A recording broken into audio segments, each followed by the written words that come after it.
Hello and welcome to today's briefing. Thank you so much for joining us. My name is Sabrina Corlett. I'm a research professor at the Center on Health Insurance Reforms at Georgetown University's McCourt School of Public Policy. In 2019, the federal government required first hospitals and then health plans and insurance companies to publish their negotiated prices. Insurer and hospital compliance with these requirements has improved over time, but there remain issues with enforcement as well as the quality and usability of the data.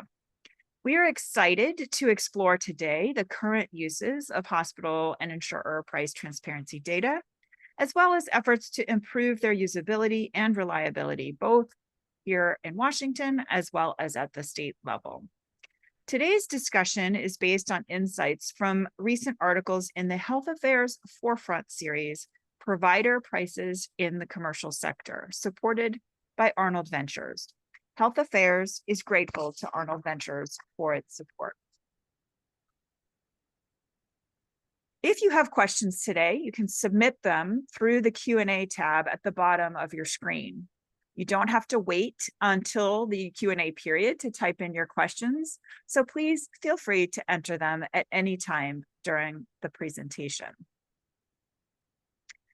I'm going to start by introducing a truly all-star panel of speakers that I'm really excited to engage in discussion today. We have Ji Bai, Professor of Accounting at Johns Hopkins Carey Business School and Professor of Health Policy and Management at the Johns Hopkins Bloomberg School of Public Health. Michael Conway, who serves as Colorado's Insurance Commissioner. Sean Greminger, President and CEO of the National Alliance of Healthcare Purchaser Coalitions. Steve Parente, professor and the Minnesota Insurance Industry Chair of Health Finance at the University of Minnesota, and his colleague, Jean Abraham, also professor and division head of the Division of Health Policy and Management at the University of Minnesota. Next slide, please. So after those introductions, I'm going to start with just a little bit of level setting, and then we're going to dive into a discussion on the price transparency data, compliance and access, as well as use cases for how the data can actually be used to improve our health care and our healthcare system. And then we'll have time for discussion and audience Q&A. Next slide, please.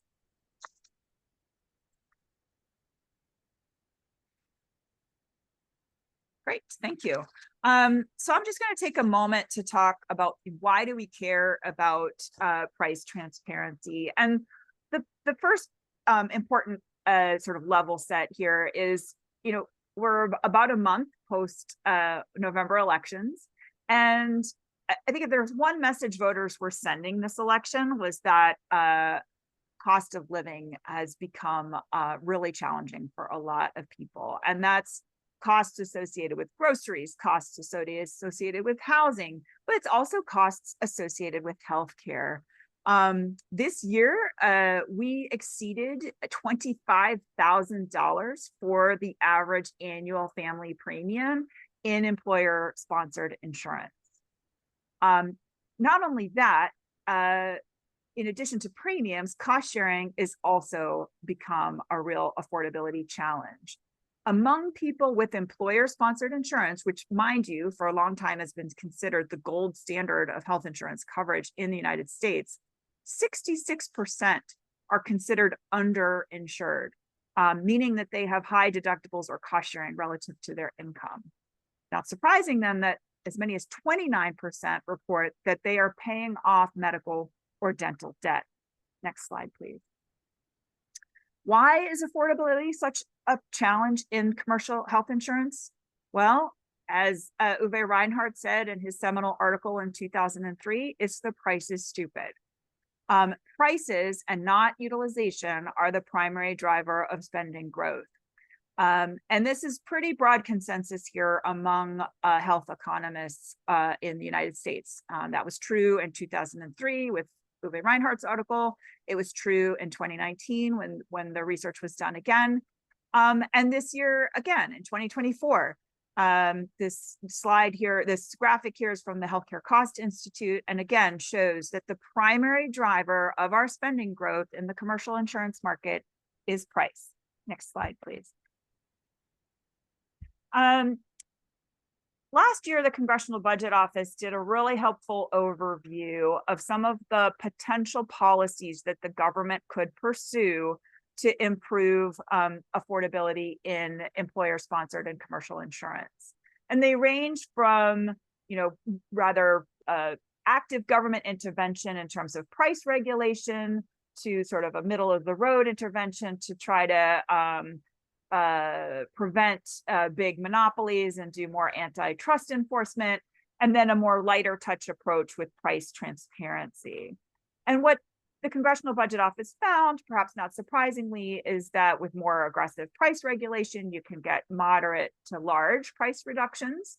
With antitrust enforcement, you can get small price reductions. And with price transparency, you can potentially get some very small price reductions, but some price reductions nonetheless.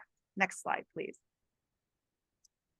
So even though price transparency doesn't seem to have a huge impact in lowering prices, it does seem to be an issue that has some broad bipartisan appeal. As I mentioned, under the Trump administration, there was promulgated 2 regulations to require hospitals to publish gross charges, discounted cash prices, negotiated charges, and minimum maximum negotiated amounts by carrier via machine readable digital files. That was put into effect in January of 2021. And then also the Trump administration required group health plans and issuers to publish in-network rates, out-of-network allowed amounts in machine readable files for all covered items and services by provider by January of 2022. And that's commonly referred to as the transparency and coverage or TIC rules. Next slide, please. So there's this treasure trove of data out there and a lot of interest in how it can best be leveraged to support not just consumers, but also broader policy goals to improve healthcare affordability across our healthcare system. The first step is compliance and enforcement. And as I mentioned, that has been a challenge. And certainly what we've learned over time is that states can be and are the front line of enforcement for both hospitals and health plans. But with respect to health plans, they are for the individual fully insured group market. And we have seen states really build on federal compliance efforts, both with respect to hospitals as well as with respect to health plans. States are also working to extend price transparency to non-hospital providers and looking at ways to enhance the data, whether that's through the addition of Medicare prices so folks can compare, or by adding quality information so we can get a better sense of value. States are also looking at how to leverage other data sources, such as all payer claims databases. And there's a lot of interest in how this data can help support consumer shopping tools that are actionable and useful at the time consumers need them. So with that overview, I'm going to turn now to our panel, and we can start talking about how this data can be used and sort of what the status is. We're a few years out now from implementation. G, I'd really like to start with you, if you're game. What are the lessons we've learned so far about industry compliance with these requirements? Thank you so much, Sabrina. What an honor to be here. So let me start with our very recent, actually yesterday, publication in Health Affairs Forefront, which directly addressed Sabrina's question, the compliance issue. So in that piece, we reviewed, with my co-authors, we reviewed the GAO report from January 2021 to December 2023. We look at the CMS enforcement data through October 20th this year. And we also look at 14 hospitals that received the civil monetary penalty as of October this year. So what's our conclusion? Number one, the enforcement has intensified. And then as a result, compliance level increased. So think about, at the beginning, the compliance level was pretty low. By June 1st, 2022, about 55% of hospitals comply to some extent. And then in 2022 December, increased to 88%. But remember, this is quite a flexible criteria. If you look at November this year, like last month, November, patient rights advocate published a report. They have a stringent requirement when they evaluate the compliance. Guess what? Only 21%. 21% of hospitals are fully compliant with this hospital price transparency rule. So that's pretty low. And then overall, we feel compliance remain incomplete, and the agency's enforcement effort actually requires some improvement. So just the 3 quick points about the enforcement. So the penalty implementation is often delayed. So there's often a gap between the HHS, actually specific CMS, identified the non-compliance to the time they impose penalty. Okay, so this delay actually reduces the threat of the penalty. And then second, the compliance effort review right now mostly focused on large hospitals. That does not mean small hospitals are all compliant, right? We understand, the compliance burden is heavier for small ones, but we want to point out that right now the efforts is purely focused on large hospitals. And the third lesson we should learn from this is automation actually really increased review efficiency. So let's look at 21, 22. So those 2 years, CMS can only complete about 30 to 40 reviews per month. Okay, and then in 2023, CMS made improvements. They implemented some new technology and automation. So now in 2023, after this, so right now the rate is about 200 reviews per month. So that is more than each month they can review the summation more than the summation of the previous 2 years. So that's very impressive. Overall, without effective enforcement and compliance, we really cannot reach the potential, right? To think about the law really want to empower patients, foster competition, help control the healthcare spending. But if the compliance is low and then we don't have very good enforcement effort, then we probably won't be able to realize the potential of the price transparency rule and help us contain the healthcare spending. Thank you. Thank you, Ji. When I look across the states, it's hard to find a state that's doing more than Colorado is right now to build on these federal price transparency requirements.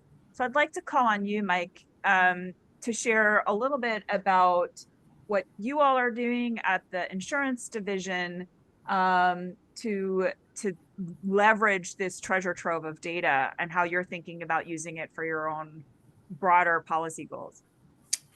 Yeah, thanks, Sabrina. Thank you very much for the question, and thank you to Health Affairs for putting together, as Sabrina said at the front end, this all-star panel, with the exception of me. I'm the only one that's not actually an all-star. But it's great to be here. Happy to be having the conversation.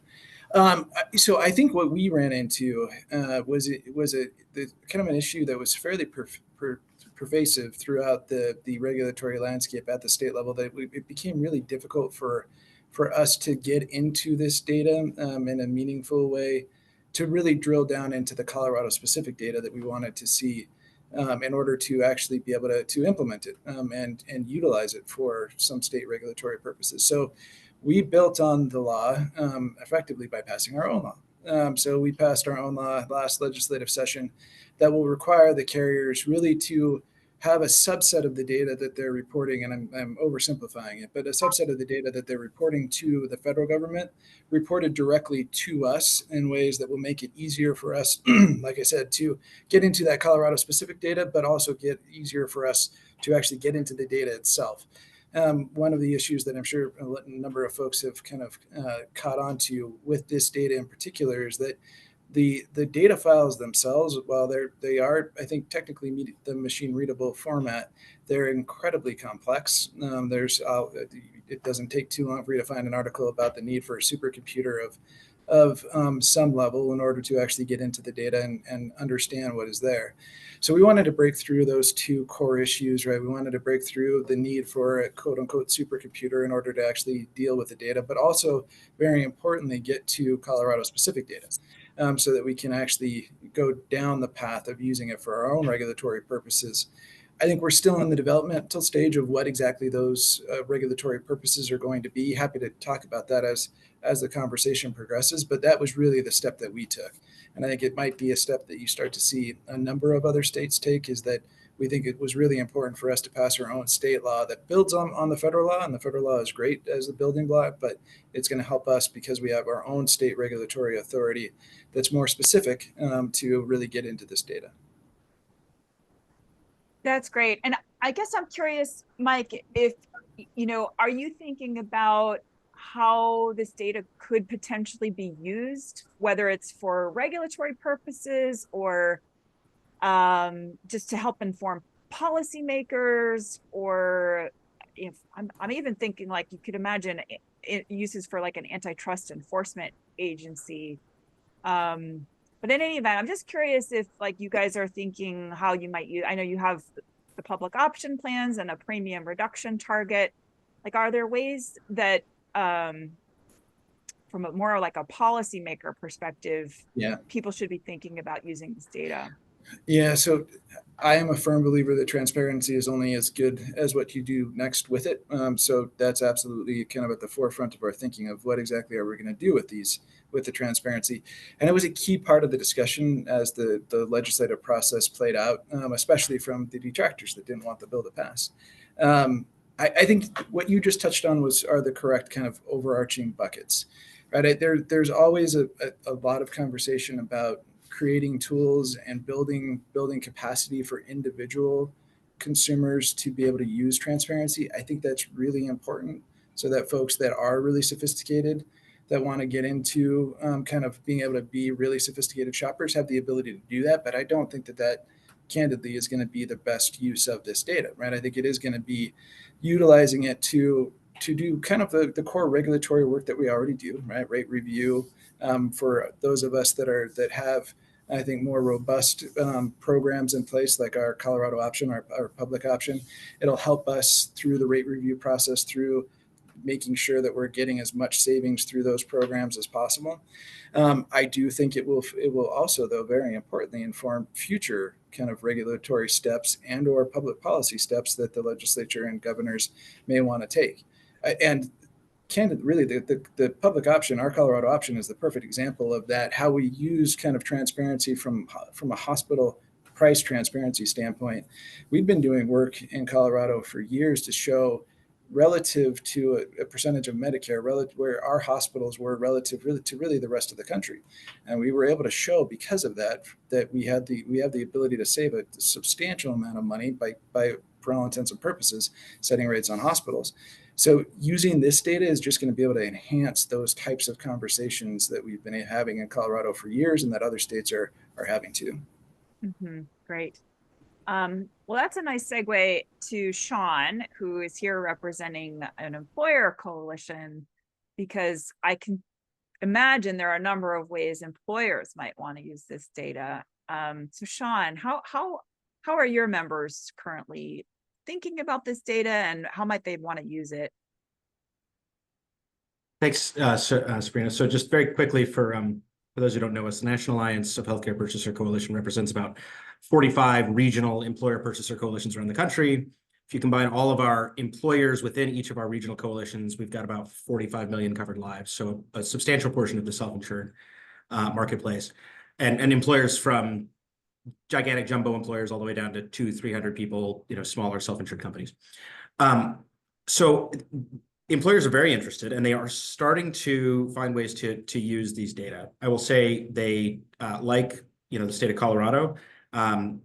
No employer that I know of, even the biggest and most sophisticated, can usually crunch these numbers on their own. And so they are often working with third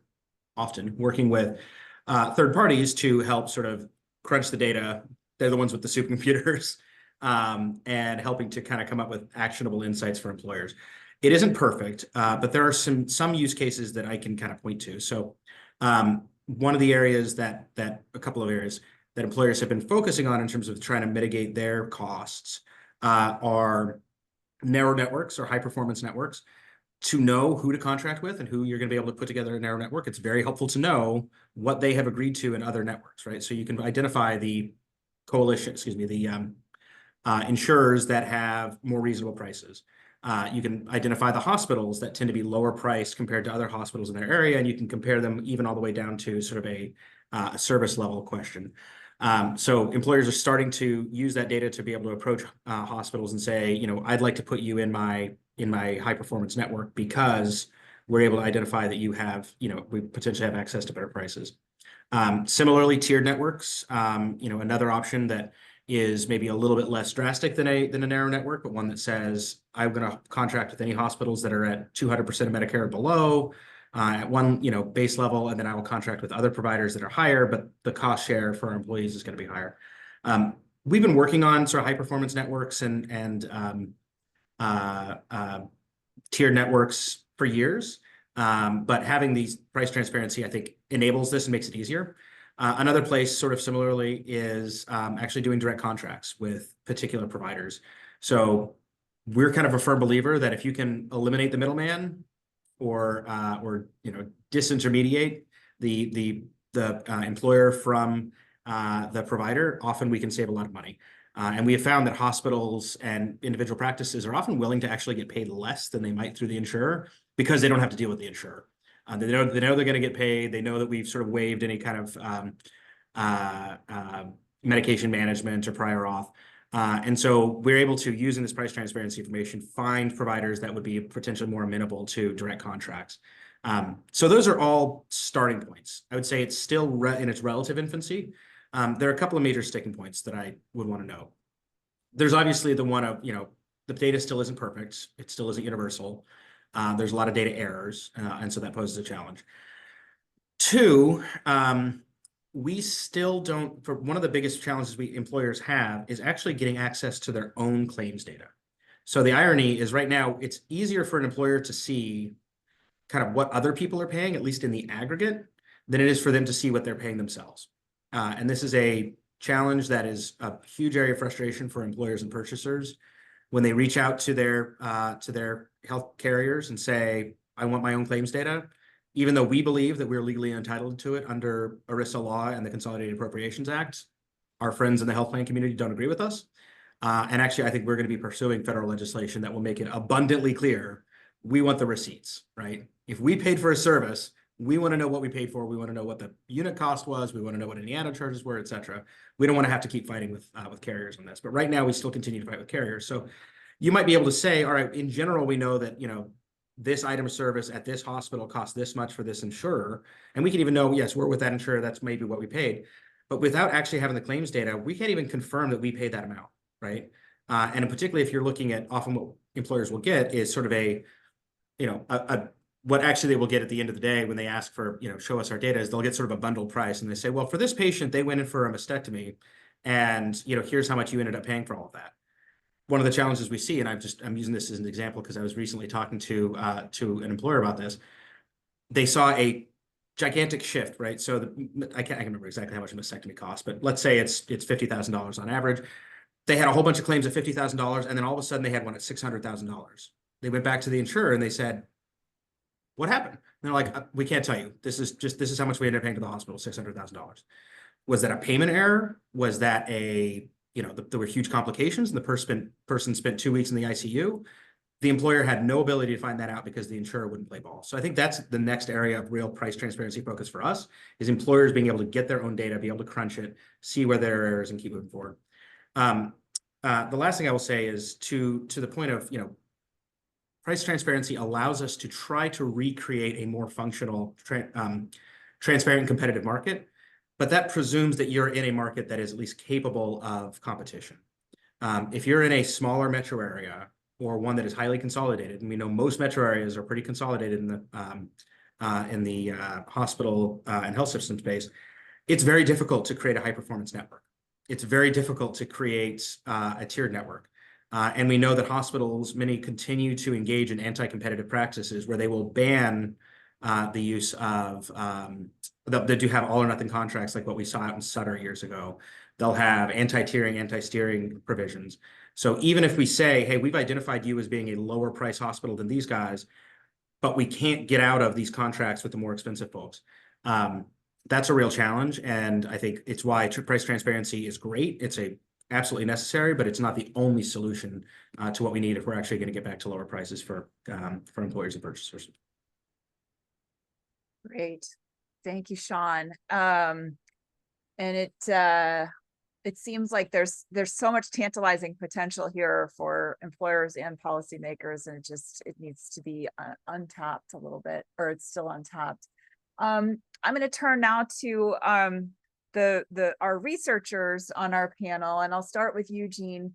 How are researchers using the data, and what are some of the key questions that you're trying to answer? Yeah, thank you, Sabrina. And again, thank you for Health Affairs for this opportunity. Yeah, when this rule came into effect, the research community was obviously very excited about the prospect of a new and valuable data source. As G alluded to kind of at the outset, compliance was really the first question of the day that many in the research community wanted to focus on. Whether hospitals were complying, which hospitals were complying, really looking at the organizational factors, whether systems, larger hospitals, urban hospitals were more or less likely to comply, as well as understanding the role of competition. Were hospitals in more competitive markets more or less likely to comply, thinking about their behavior in particular. I and along with some colleagues at Minnesota have looked at some of those compliance questions, as well as some qualitative work to try to understand what hospitals were thinking, to try to uncover what was the why behind whether they were going to proceed or not, and really understanding their thinking, which was also valuable to get some insight as to how they thought about the penalty, how they thought about whether this rule would be effective, and how they thought about the role of their competition in the market and whether the disclosure of these data would help or hurt them. So compliance was really the first area. The second area of research that we've seen a lot of work in is really descriptive work, including work done by folks on this call, to really think about how much variation is there, with a large focus on consumer shoppable services, using the hospital data, thinking about geographic variation, how much do prices vary across different markets, and more recently thinking about differences across lines of business. So understanding comparisons of commercial rates to Medicare Advantage, to traditional Medicare, even Medicaid managed care as part of the scope of work. And, as we think about it, I think this work has been very informative and helpful. That's really kind of the first generation. I think as researchers move forward with respect to the hospital data, I think there continues to be interest in thinking about changes over time. And I think researchers have been a little bit constrained in their ability to look at that as we've had incomplete compliance. And so the quality of the data, those issues matter for our ability to be able to really look at, what are those shocks, economic or policy shocks that might drive changes over time. There's also interest in thinking about the relationship between prices and quality. I think that's something that many of us are interested in, as well as trying to think about the role of the consumer here. How do these data, making these data available, does that impact the consumer? Are they aware of these data? Really thinking about how do we design tools that can let consumers really utilize this information to make good choices. So I think we've just started. And so I'll turn it over maybe to Steve to talk a little bit about the transparency and coverage data and how researchers are thinking about that. So thank you, Jean, and thanks Sabrina and everybody for this opportunity. And particularly Arnold Ventures. Actually, I do want to, just as a footnote to this, I was in the Trump administration when all this happened, so you're welcome. I guess is one way to say it. And the goal was, just so we're clear, on the one hand, it's great for researchers like myself and Jean and everyone here, but it really was designed to really disrupt the market. And I agree with Sean that essentially it's a necessary but not sufficient condition to do this type of work. So in terms of the research for the transparency and coverage files that are really coming from the insurers, that's probably where the supercomputers really have to come into play. So Gene and I are awardees from Arnold Ventures, and we are utilizing a supercomputer that's one of the top 10 in the world at Minnesota. Cray computing was invented at the University of Minnesota, basically. And you might wonder, why is that necessary? Just to give you some sense of scale, just to operationalize this data, United Health reveals monthly about 55,000 separate files that have to be sort of read in just to scrape to kind of get to the first stage of where things are. We are on a monthly basis drinking in about 50 terabits of data just to store it, let alone do something. And one of the concerns, I think, for researchers in this space is, and might want to say is, what are the competitive effects that are going on in this market? So it's one thing for the hospital data to see what's there, but there's all the physician information, all the other providers that the tick data shows. Ideally, you would see, and some people have done work on this recently, that at least in specific instances, what's in the tick files or in the hospital files, there's actually some compliance in that space, but there's just a much broader array of information in the tick that are not in the hospital files. One of the questions that people come up with is, why is this data coming out monthly? Why can't it come out annually? And that actually related to a research question that really is more an anti-competitive effects, which is, can we see whether or not there are basically dynamic pricing effects that are occurring when someone says, oh, wow, this hospital has now raised its prices because they see that others in their market are also have essentially a shadow price in that space. And if they're actually operating more in an anti-competitive way, the thought is you could see that happening monthly.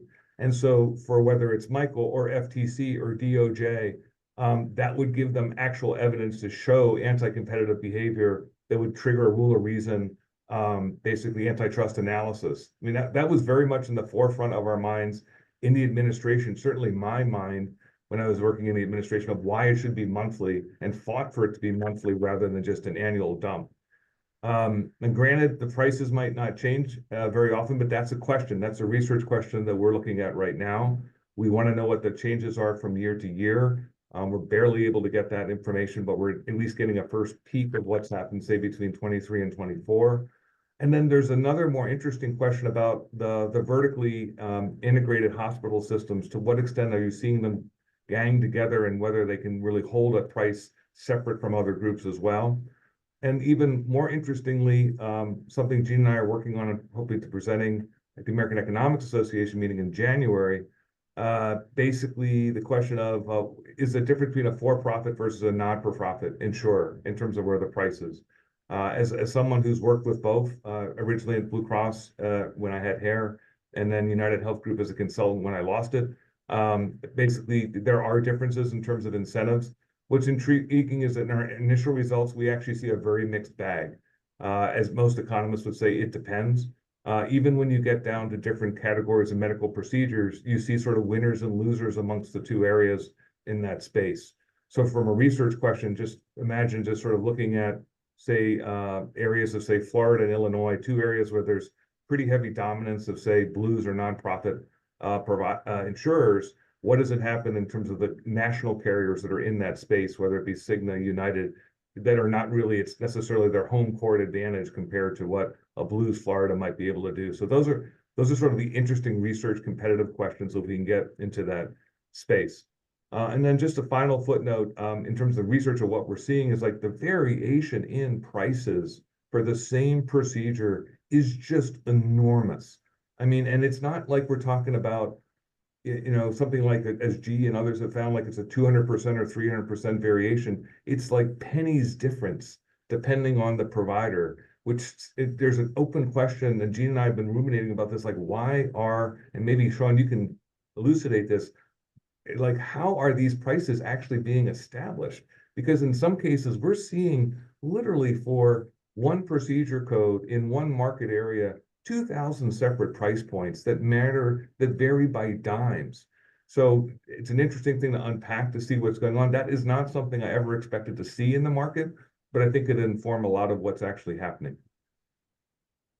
Thank you. Great, thanks, Steve. And I would note that the statutory authority for the price transparency rules that were promulgated under the Trump administration lies under with the Affordable Care Act, aka Obamacare. So we can thank both administrations, I think, for these price transparency rules. For those who may not have caught it during G's presentation, I just wanted to make sure that you heard that her article on compliance with the price transparency rules was published just yesterday in Forefront. It's called Enforcing Hospital Price Transparency, Lessons from CMS Actions. So I encourage our audience to check that article out. And thank you, G, so much for your work on that front. We're going to transition now to the discussion portion, or Q&A. And I will, I think, take the moderator's prerogative to ask the first question, although I do see we have started to get some great questions in the Q&A box, so we'll get to those very quickly. But I want to just start by asking our data experts on the call to help us understand. We have the price transparency files, hospital, payer, and then also a number of states, of course, have these all payer claims databases. And I'm wondering if you can sort of help us understand the different uses for these different sources of data and how, you know, how we can sort of leverage them in the smartest way, whether it's for research purposes or for policymakers or for employers.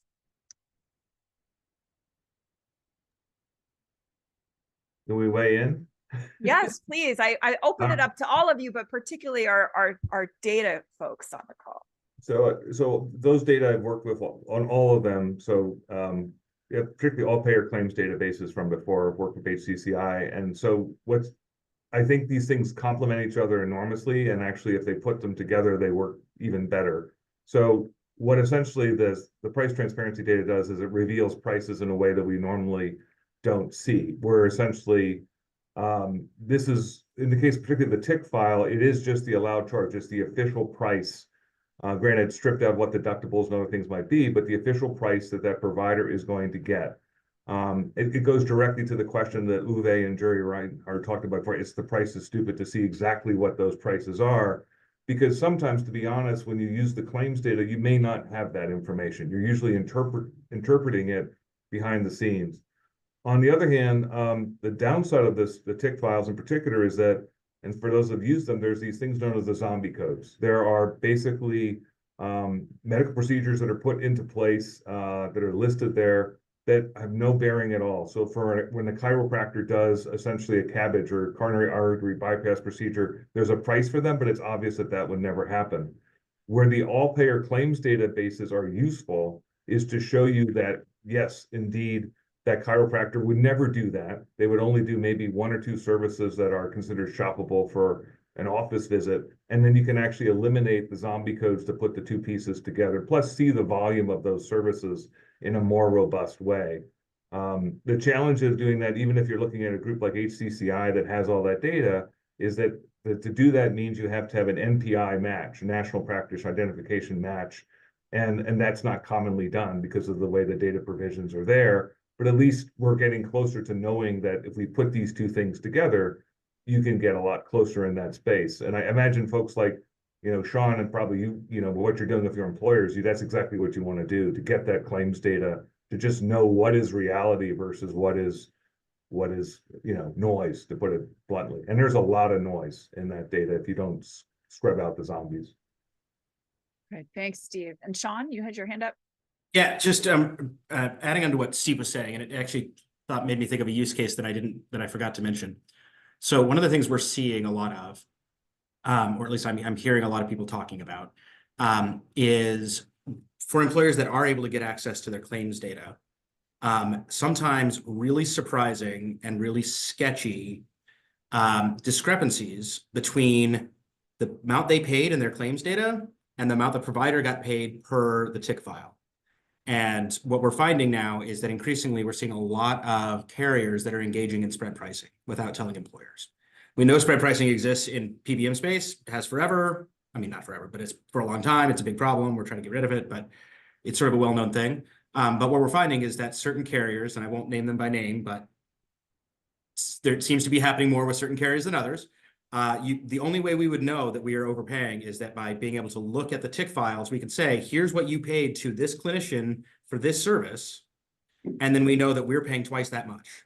And at no point in any of our claims does it say, oh, hey, by the way, we actually charged you twice as much as we paid the clinician. The implication is you're just paying what we paid to the clinician. And of course, we obviously have a PMPM fee that we pay to our carriers.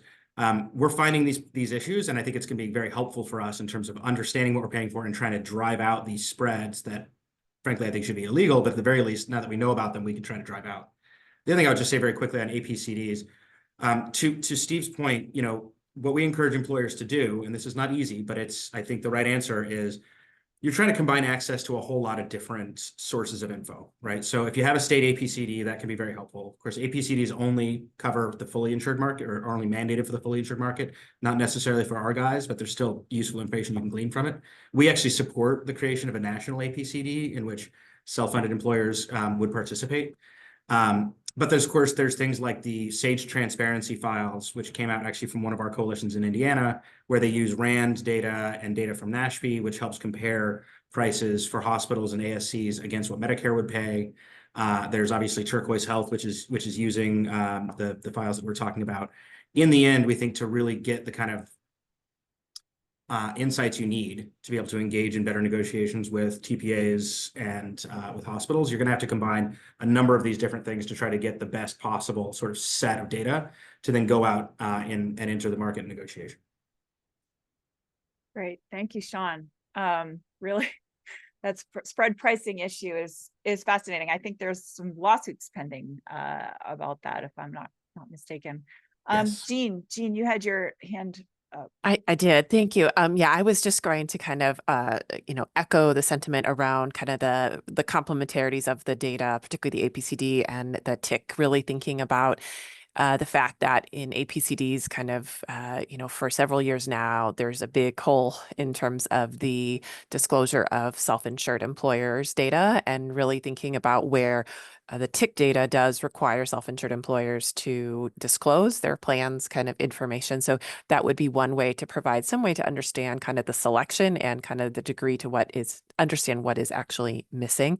I think as well, APCDs provide us with important quantity information or volume information that may also be important as we think about measuring prices, and certain prices may be much more important than others given the relative importance of certain providers in a market. And then the last thing I was just going to think to highlight was just the fact that, the tick and the hospital data kind of do collect somewhat different things. The tick data is really commercial, so group and individual. The hospital data has a little bit broader sense, but a smaller scope. And so really thinking about the trade-offs for those data sources for answering different questions. That's very helpful, Jean. Thank you. Mike, you're next. So I was going to touch on the ERISA APCD issue, but Sean covered it. But I do think, going back to the question that you asked of me earlier, Sabrina, Sean's comments just there about the spread pricing, I think, are the perfect illustration of how we can combine that information, that type of information, with state regulatory or legislative action. I think that you would find that there's a number of states that would be very, very interested in having some conversations about outlawing that exact type of activity, especially if we can show, because of the tick data, that it's happening, right? It's been a struggle. We focused quite a bit on trying to save people money on healthcare out here in Colorado over the last 6 years. One of the places that it's been a struggle to find ways to do that is in the employer market, because really for two reasons. One, obviously ERISA, and the fact that it's difficult for us to touch ERISA, but I think we could through kind of the mechanism that you were just talking about, Sean. But two, the underlying data, right? It's not just Sean's members that can't get the claims data, it's policymakers too, right? Trying to get the data because we don't have it in our APCDs. So I think there's all sorts of different ways that we can work together as employers, and especially employer groups like Sean, start to uncover these types of issues. I know you're going to have states that are incredibly interested in trying to take action as a result of the information that we're finding. Sounds like a partnership in the making. Excellent. Well, I'm going to turn now. We've got a number of questions in the Q&A box, and so I'm just going to start diving in. The first one, Mike, I don't know if you can answer this off the top of your head, but the question is, what is the number of the state law? And I think they probably mean this bill that was passed in Colorado with respect to price transparency. So it's a good thing I asked my team for that just before we started, because I figured it might come up. It was Senate Bill 24-080 out here last legislative session. Okay. Great. And then also for Mike, does Colorado provide a submission guide to hospitals to well, I think your bill applied just to health plans, but the question is a submission guide to structure the transparency data submissions. So for the health plan piece of it, we're just at the forefront of building those components out. So we're in conversations with the industry and stakeholders at large on those types of questions. As far as the hospital piece of it is concerned, so our healthcare policy and finance department, which is primarily our Medicaid department, they passed a law in the 23 legislative session that really kind of mirrors the federal requirements for hospitals, and they very well may have something specific. I know they have specific hospital components in play, but they would be the ones that would be able to answer the question as it relates to the hospital transparency components. Yeah, and I'll just mention that Colorado, I think you may have been unique. This is more about the hospital data, but I thought it was a fascinating enforcement strategy, which prohibits hospitals that are not in compliance with the price transparency rules from collecting medical debt, which is a really interesting way to approach the enforcement question. Yeah, so I think just in general, as far as medical debt is concerned, we've been able to, out here in Colorado, we've been able to really kind of build some bipartisan support for a number of different medical debt approaches that we've taken. So I think it can be a very, very useful tool because obviously hospitals want to collect that medical debt. Right. So actually, G, it would be interesting to see if Colorado hospitals have a higher compliance rate as a result of that law. Exactly. And with the charity care, this Colorado really is the pioneer. Yeah. All right. So this question, should employees be allowed to cash out their benefits if employer benefits are too expensive? Not sure that's, maybe that's for Sean? I would probably say no. But I did actually, G and I happened to see each other at a reception last night, also from associated with Arnold Ventures, and we talked a little bit about ICHRAs, ICHRAs. I'm not going to be able to remind myself what ICHRA stands for. Steve or G can remind us. But it is an option that employers have to provide, instead of sort of the kind of self-insured, here's your benefits package or here's your benefits choices market, to actually provide employees with effectively it's not a cash option, but a set of money that they can use to purchase healthcare on their own. And I think I'm skeptical of ICHRAs as in the gigantic aggregate. If everybody was using them, I think it might be problematic, but I like the ability of employers to potentially go in that direction. And I think for some employers and some employees, they may be a really good coverage option that gives people a little bit more flexibility in what they're paying for and what they think they need. Gives employers some flexibility in trying to provide those options to folks. So I'm open to sort of opening up the market and making it a little bit more creative. I don't think we could support, for various reasons, the idea that just simply, the premiums are too expensive, employees can just take their ball and go home. And probably it's a little bit off topic in terms of why I think that's a bad idea, but that would be my general thought. Yeah, and I would also just say that under the Affordable Care Act, if your employer-based insurance is considered unaffordable, you can qualify for premium tax credits in the ACA marketplaces. So it's not directly on point, but it certainly gives people a way to get insurance coverage that might be more affordable than what they're getting through their employer. I see, Mike, you have your hand up. So I share Sean's skepticism of ICRAs, generally speaking, but that's a different conversation, I suppose.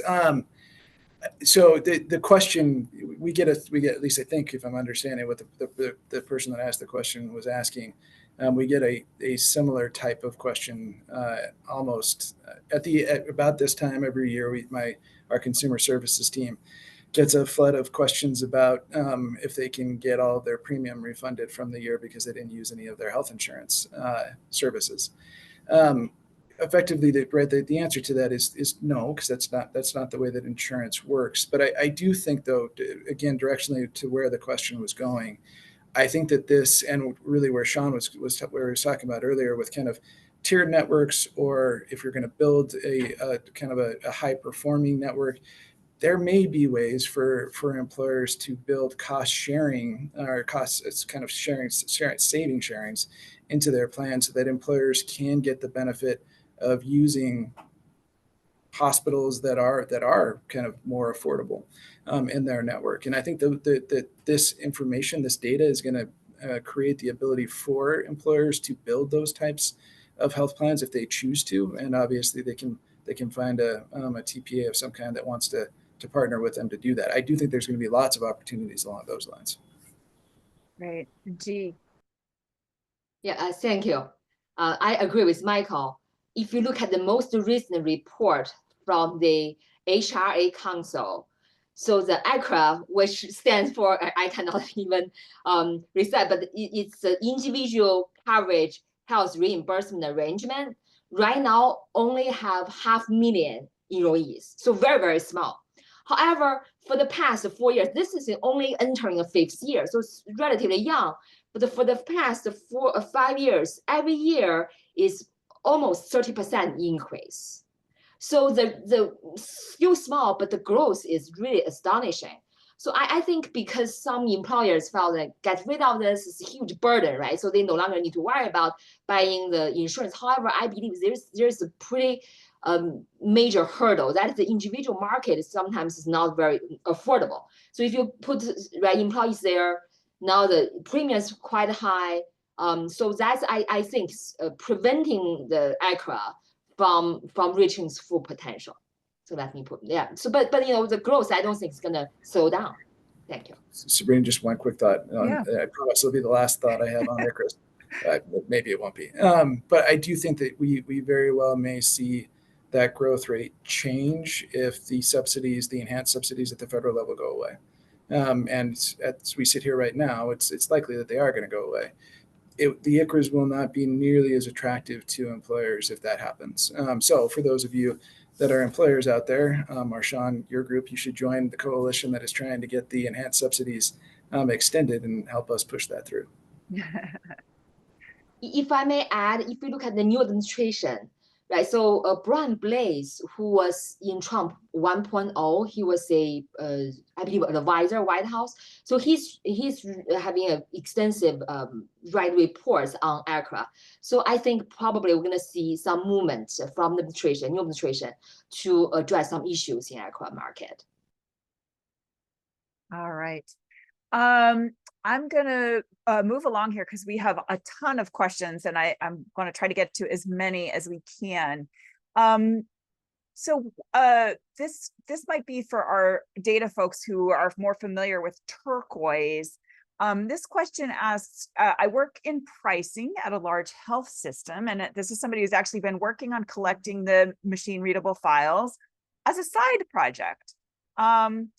So while creating shoppable services for patients may not be the best use of this data, this person is asking for thoughts on what are platforms like Turquoise missing as far as helping patients get transparent rates. Steve. So I think the biggest thing that they're missing is actually making the tools that patients can use. So if you actually go to Turquoise on their website, first of all, it's a website, not a phone.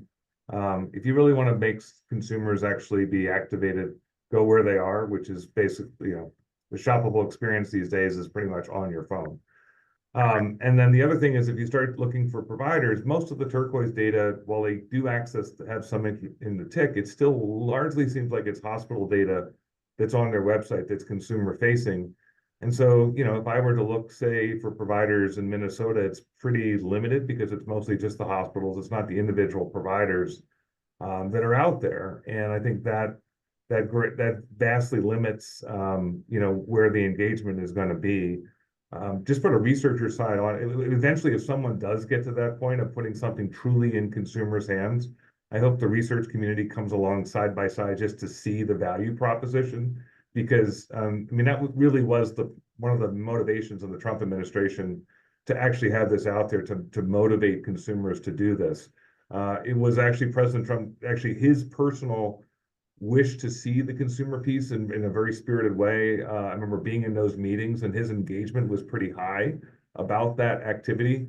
But the sad truth is that for many of the startups, and I've talked to a few of them, it's really challenging to get that tick data to be able to get it to the point of putting it out as an application. And then let's just run the thought experiment. Let's say you do it, and so you distribute it to somebody and it shows up on their phone and it says, hey, United Healthcare and Aetna are charging these prices.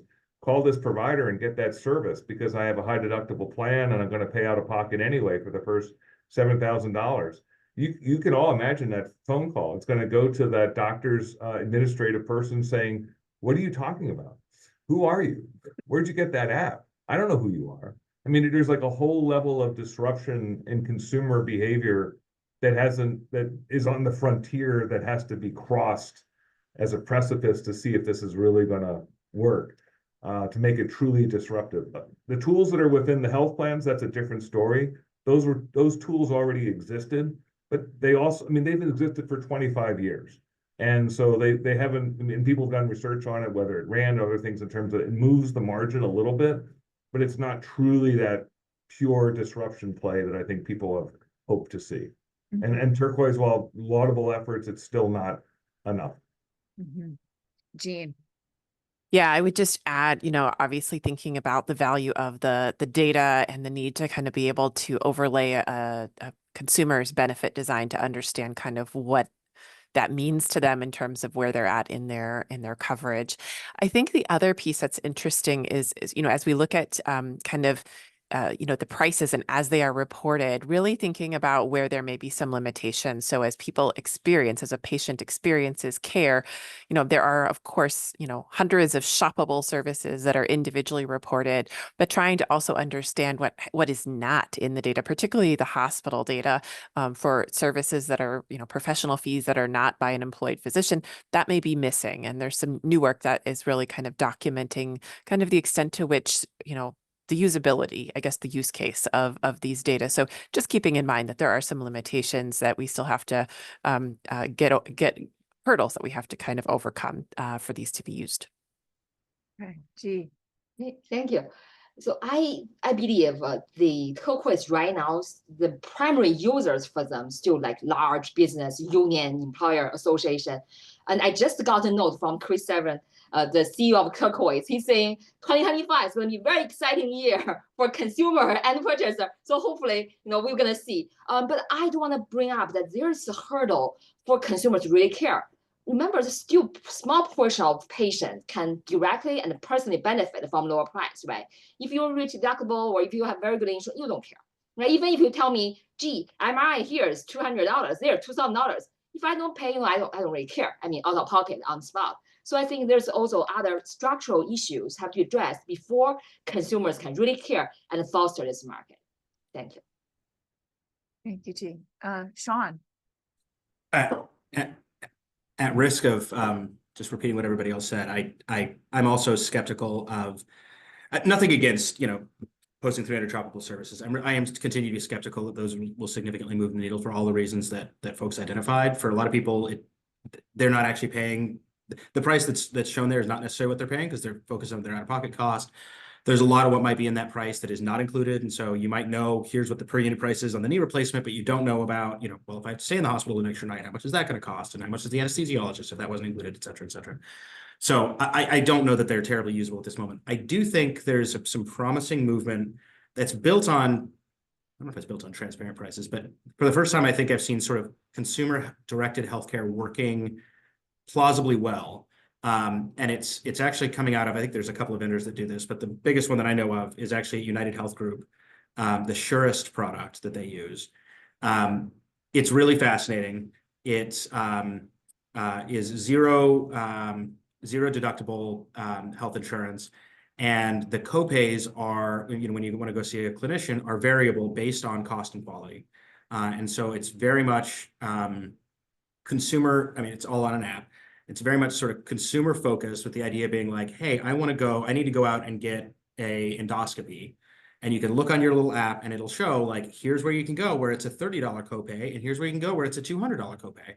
And that copay is variable based on the cost and quality of that provider.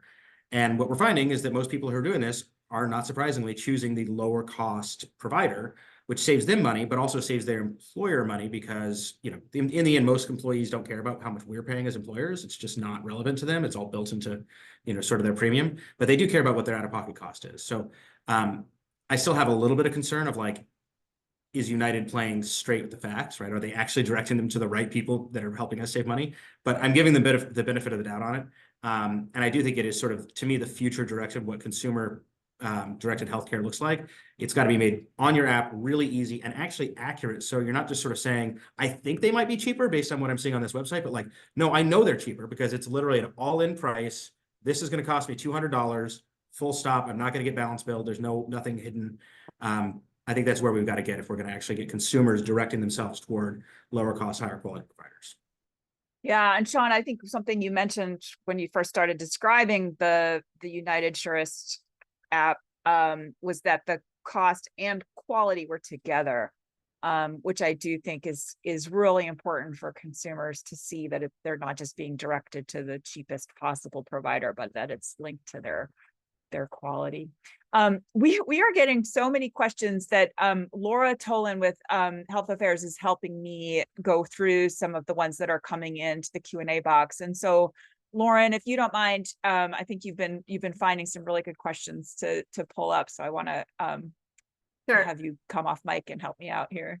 Yeah, sure. Can you hear me? Yes. Okay, great. Tons of questions here, and there are falling into some themes. And I'm glad you just. I think Sean was just talking about Surest. There was a question that came up about that. There's a lot of questions about making the data more useful to consumers.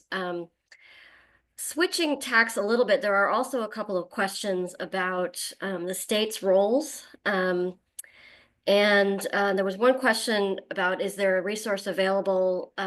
Maybe Sabrina can answer this, about what states have passed laws around to supplement the TIC and the hospital requirements. And then there are a couple questions about why are the states so involved with compliance? Why isn't this just a federal issue? And I wondered if maybe some of the speakers could get into the who's responsible for tracking compliance for which parties, and some of the details of that. So states and compliance. Yeah, and I'll just say we recently at the center, we recently published a blog post that does a roundup of what states have done with respect to price transparency. So Laura, you can tell me how best to share the link to that post. But in terms of the state role, I don't know, Mike, do you want to talk a little bit about how you see your role in Colorado? Sure. So, I mean, I think from a general kind of philosophical perspective, we as state regulators, candidly, we think we do a much better job than the feds do now, or they ever will. And I think that is primarily because we're on the ground, we're talking to the people that are actually impacted by all of the issues that we've been talking through today and the struggles that consumers and employers have. One of my biggest frustrations, just to be candid with y'all, is that we don't have regulatory authority over ERISA plans, because we get those complaints, right? We get those complaints from employers, we get those complaints from consumers, and it is incredibly frustrating when we have to tell people that we can't do anything to help you because you're on a self-funded plan. Normal people don't know what a self-funded plan is, right? They don't understand the difference, right? They just see that they've got United or Anthem or whoever it may be, and it's an insurance company to them. So they come to us and we have to tell them that we can't help them a significant portion of the time because they're in an ERISA plan. So whenever we can, that was a roundabout way of saying that whenever we can, we find ways to step into the regulatory space in order to be able to help the people of Colorado. And that's going to continue to be the case. I think we can partner absolutely, and we do partner with our federal counterparts whenever we can. But it's always going to be the case, again, from my own philosophical perspective, and I think you would hear almost every state insurance, not almost every state insurance commissioner echo something similar, that because we're on the ground, because these are our neighbors, our friends, our family that we're around and that we're talking to every day, we're just going to do a better job of it. So that's why it's not just a federal issue. There's all sorts of legal reasons behind all of that we can get into, but that's the gist of it from my philosophical perspective. Thanks, Mike. Steve. So as someone who's sort of, again, in the room when it was done on the federal level, I mean, the one thing to understand about how this is done on the federal level is that it's actually a 3-department show for most of this policy. So it's a tri-department meeting. So HHS, basically labor, which governs ERISA, and then Treasury, which has overlap in that as well, with HSAs and other issues about what's exempt medical expenses. All of them have to be in concert to make this work. And the intriguing thing, getting to what Mike's talking about, is that, you know, that we found the standing, and you are correct, Sabrina, through ACA to essentially make the TIC files work. That was not the intent. I think the original thought was that somehow it could be, the needle could be threaded through ERISA, and pretty much found that that wasn't going to work, or actually ERISA and a combination of HIPAA. And again, that wasn't going to work. But ACA did it. And I think the question now is that, given that the self-insured plans, let's face it, are the dominant form of health insurance in the US, I think it has to be a concerted action between the states and the feds, but the feds, I think, have a bigger share of the pie to kind of say where the action needs to be in this space, and to direct folks, and to actually, to Sean's point, great to learn more about the legislation you're talking about to compel, basically to compel the plans from not info blocking stuff that the employers are obviously paying for out of their cash reserves, would be a real step forward to actually make all of this a much more effective solution. Thanks, Steve.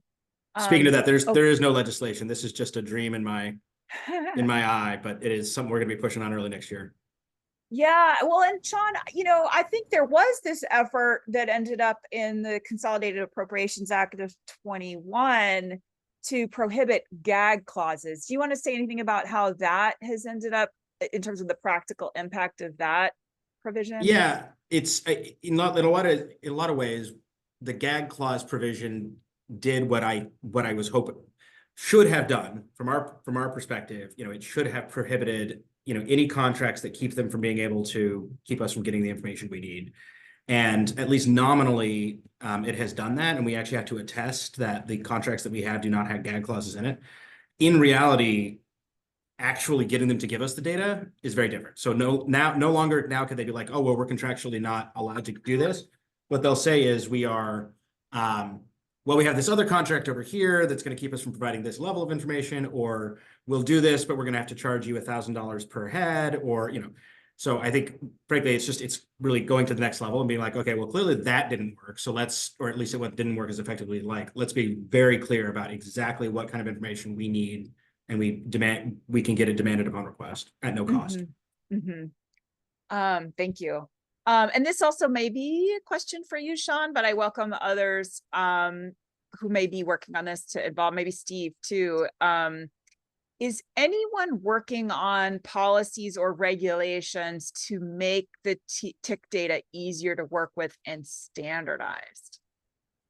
I'll defer to others on this. I think we would like to see that, but I'm not as detailed in the TIC data that Steve and others are, to try to get to a place where it's easier for, you don't need as big a supercomputer to actually understand and be able to work with. Yeah. So short answer is yes. I have to admit that when this was sort of conceived of, as someone who used to work in the insurance industry and know these files, at least all the stuff that would give you what should be in the TIC, it's enormously frustrating to have seen what came out of it. Clever points for the insurance companies to devise a file structure that literally is bigger than the combined video libraries of Amazon, Apple, and Netflix combined on a monthly basis. Well done, you. But at the same time, it should be vastly simpler. And the best illustration of that, even if it's just average of allowed charges or just slight variations of them, CMS puts out annually by every NPI all the service utilization of what goes on in the Medicare fee-for-service file. That's like 23 megabytes, okay? It's not 45 terabits. And so for one insurer. And so I think that certainly that could happen. The concern is that if you just to do that technically, that means you have to use your all payer claims database. That means every insurer has to run through their claims data monthly and basically identify who is actually using the services versus not, as opposed to just dropping a price file. And I think part of why they're dropping the price file is the additional restriction for surprise billing to put the out-of-network stuff in there as well. I was an advocate in the room saying, if we just have the in-network pricing, that's going to be helpful just to figure out what medical debt prices should be set at to clear that market. We don't need to always have the surprise billing, let that be dealt with in a different way. But that created the opportunity, I believe, for the payers to say, like, we're just going to give you everything and let you decide what actually it is, zombies aside.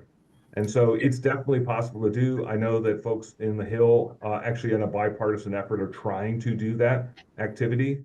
But it's also just thinking from actually somewhat empathetically as a formal plan person before I was an academic, it's very expensive to do the alternative of what the plans are doing right now. And my biggest fear as a researcher is if the plans fight back too hard, we're going to lose the flow of data. And that would be a problem in my mind. Yeah, I would just, I mean, as I think about this, I really think about this as a learning, right? There's learning going on. We're trying to understand kind of what do we actually need? How do we best use it? And really thinking about, once we're able to particularly access the tick data, really thinking about, what is the optimal kind of cadence of data collection, like to meet the needs for policymakers and regulators, and to think about how do you balance kind of the value from that information against, honestly, it's costly too. It's costly for different providers and payers and ultimately consumers because we all pay for it. So really thinking about kind of that balance. But I do think, again, deeply appreciative to, Arnold Ventures and others that are supporting kind of the work to be able to try to do this and get us further along to refine the policy and to see hopefully CMS act on those recommendations. Yeah, and I do think in terms of the cost to comply, which I do believe in, at least for the tick rule alone, it was an estimated cost of $3 billion to comply for the carriers. And of course, they just passed that on to the policyholder. So, I think if we're going to make this kind of investment, we should make it actually worthwhile and useful. Mike, you had your hand up. So that's exactly right. Kind of the driving force behind why we passed our own legislation here to make it so that if the data and the information is easier to use. States on the enforcement side of things, a number of states went down the path of signing enforcement agreements with the feds. And I think what you're likely going to see is that as those states work through the enforcement kind of components, if it doesn't get to the point that the information right through the means that Steve and Jean talked about easier to use and utilize at the federal level, you're going to start to see more and more states do exactly what we did here. And that will frustrate those cost perspectives and issues that are in play. But I don't think it's going to be the case that you're going to continue to see states that are willing to just wait and see what happens, right? You're going to have states, this data is there. They want to be able to use it. They want to be able to see what is happening. They want to be able to give it to their employers, like Sean's group, so that those employers can actually take actionable steps and we can figure out what the next public policy responses to the underlying issues are that we can identify. But if we can't use the data as state regulators, you're going to start to see individual states start to take action. Great, thanks, Mike. Laura, do you have another question teed up? Sure, yeah. Let me do a quick and easy one first. Mike, can you repeat again the name of the number of the bill, the piece of legislation? Sure, and I'll put it in the chat. But Okay. It's Senate Bill 24, so the 2024 legislative session, Okay. -080. Okay, and I'll put that up in the Q&A too, so people could see it. Maybe. So there are a couple questions that are around expanding the rules in various ways. There was one question about is there any thought about expanding the price transparency to pharmaceuticals? Are there other kinds of providers where this would be beneficial? Is there some policy action around that? And there was also a question about expanding really to other populations. So, and my understanding is that this is just for commercial insureds, but what about potentially expanding to the retiree, employer-sponsored retiree benefit plans? Is that on the horizon? So maybe various of you could approach this question of how would you like to see this expanded, or what is a likely direction for expansion, if any? Steve. So I'm going to talk about the pharmaceutical side, and I'm probably going to say things that people wouldn't expect. I don't want to see the pharmacy data, and I'll tell you why. It'll be a mess. Unless someone actually defines to me what they're actually want to see from it. What I do know is that medical prices probably do change, maybe annually, maybe twice, 2-3 times a year. Pharmaceutical prices change minute by minute in an active, dynamic market between the PBMs, the insurers, and the manufacturers, and the retail pharmacies themselves. As someone who played a role in the regulatory side, I just could not find enough people who understood that in my side of the administration to know that it was worth getting it. Getting a snapshot is a great idea. But actually figuring out exactly who you're going to get that snapshot from, I think needs to be much better defined.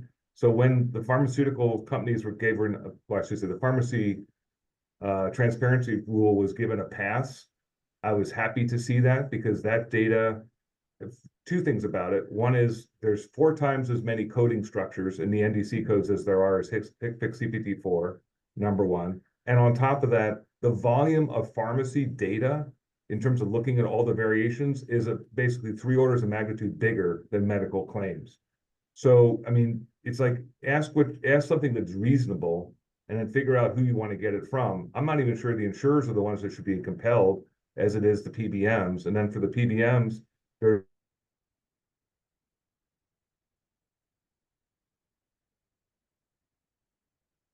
I think we lost Steve for a second. Yeah, he appears frozen here too. Yeah. Well, hopefully we'll get him back momentarily. I'm going to jump to a question. This is from somebody who looks like they've been working with this data at Consumers Checkbook. This questioner says the tick files have a large amount of repetition and going from the actual underlying provider insurer contract to the plan or employer. At Checkbook, we think this increases file size and reduces data quality, and it's not clear how this relates to networks. Has anyone looked at how the reported prices vary against the networks that are reported to regulators or in their provider directory? It's a great question. I do not believe anybody has gotten that far yet to really understand that. But we also have, our preliminary work has really demonstrated like the repetition is absolutely there. And again, some of that is just trying to understand how, particularly I think self-insured employer, like thinking about the number of kind of unique contracts and kind of how that varies between fully insured and self-insured plans that are under a particular administrative services organization. Thanks, Jean. And Steve, I'm sorry, you froze mid-sentence there. So I want to give you an opportunity to conclude your thought as you were cut off for a moment.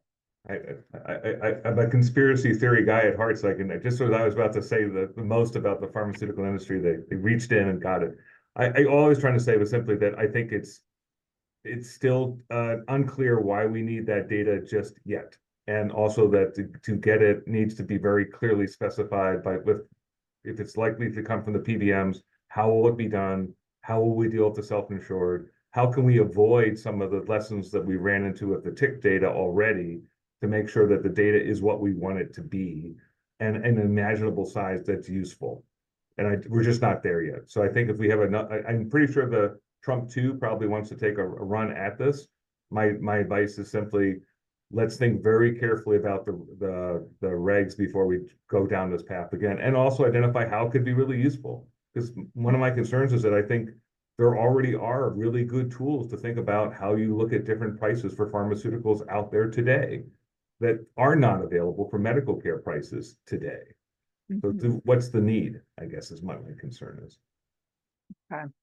Well, we have a question here, which is, this is a very basic question, but I actually would say it's pretty foundational. How are we defining price in this context? So Steve, since you were in the room when the rule was drafted, do you want to just help us out here? Yeah, we define it as allowed charge, which I'm sure makes it super clear to everybody what that is. So, what it basically means is price is what does the provider get paid all in? So meaning what the insurance company pays them, what the deductible is that came to that provider, what the copay, what the all of it together.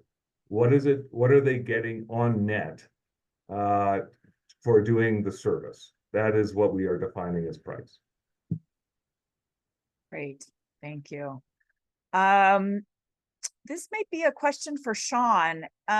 Are there any incentives or ways to encourage employers to share data with state APCDs, even though they may not be required to because of the Supreme Court decision?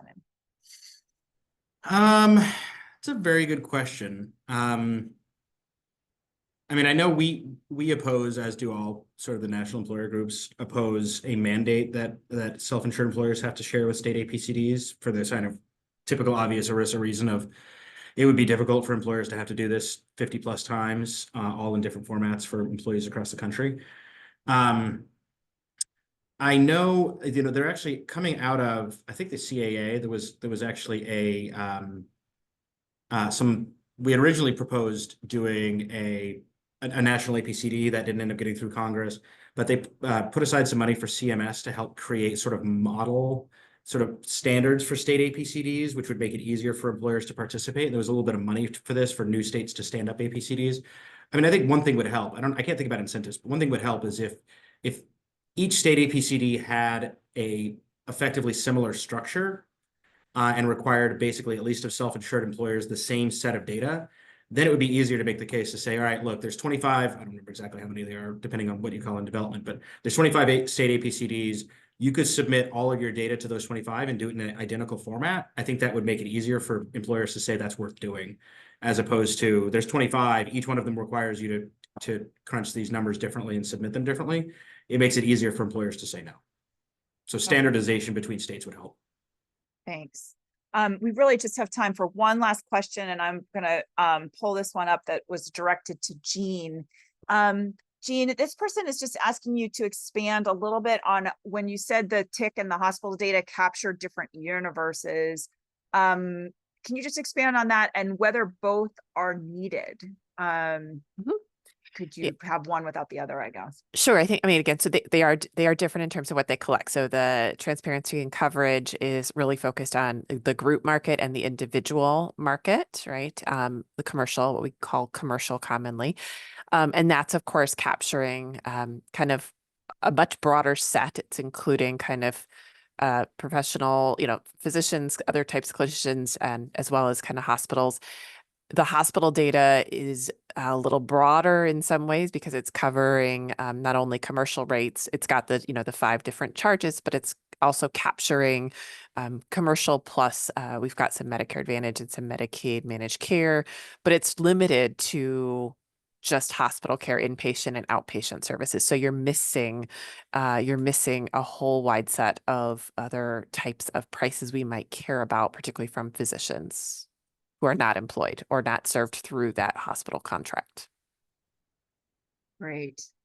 Well, I think that is all the time we have for questions. I just want to thank our panelists and Health Affairs and also Arnold Ventures for this really rich and terrific discussion today. And really want to thank our audience for joining us and for some terrific questions. And I'm sorry we could not get to all of those questions. So it sounds like we may need more webinars on price transparency. So stay tuned for future content in this space. I also want to encourage our audience to join Health Affairs for an upcoming event on Monday, December 16th, from 1 to 2 p.m. Eastern Time. Health Affairs Director of Health Equity, Vebren Watts, will moderate a briefing on addressing health disparities amid growing healthcare costs, sponsored by Deloitte. So we really encourage as many of you as possible to join us for that event. It should be a great discussion. You can find more information about this and other events on the Health Affairs website. That's healthaffairs.org. Thank you again to our fantastic panel. Really, really appreciate everybody's time with us today. Have a wonderful rest of your day. Thanks, everybody. Thank Thank you. you. Thank you. Take care. Bye-bye. Sure.